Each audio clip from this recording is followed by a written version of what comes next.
ប្រផ្នូលនិងអត្តន័យនានាដែលពាក់ព័ន្ធទៅនឹងការយល់សប្តិឃើញកណ្ដឹងទ្វារ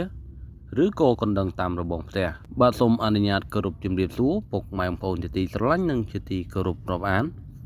បាទវិលមកជួបជាមួយនឹងខ្ញុំជាថ្មីនៅនីតិកាត់សុបិនហើយថ្ងៃនេះខ្ញុំនឹងលើកយកអំពីការសុបិនឃើញកណ្ដឹងទ្វារមកបកស្រាយជូនបងប្អូនជាទីស្ដាប់បាទដើម្បីកុំឲ្យខាតពេលយូរតោះមកដឹងនឹងយល់អំពីអត្ថន័យនៃការសុបិននោះជាមួយនឹងខ្ញុំបាទដូចតទៅកណ្ដឹងទ្វារយល់សប្តិឃើញកណ្ដឹងទ្វារនៅមាត់ទ្វារជានិមិត្តរូបនៃសេចក្តីសប្បាយរំភើបរីករាយយល់សប្តិថាលោកអ្នកចុចកណ្ដឹងទ្វារទំនាយថាលោកអ្នកនឹងមានមិត្តសម្លាញ់ថ្មីម្នាក់គួរឲ្យចាប់ចិត្តនៅពេលឆាប់ខាងមុខនេះយល់សប្តិឮសូរកណ្ដឹងរោទំនាយថាលោកអ្នកនឹងមានឱកាសបានចូលរួមបំពេញកាតព្វកិច្ចឬកិច្ចការអ្វីមួយគួរជាទីរីករាយ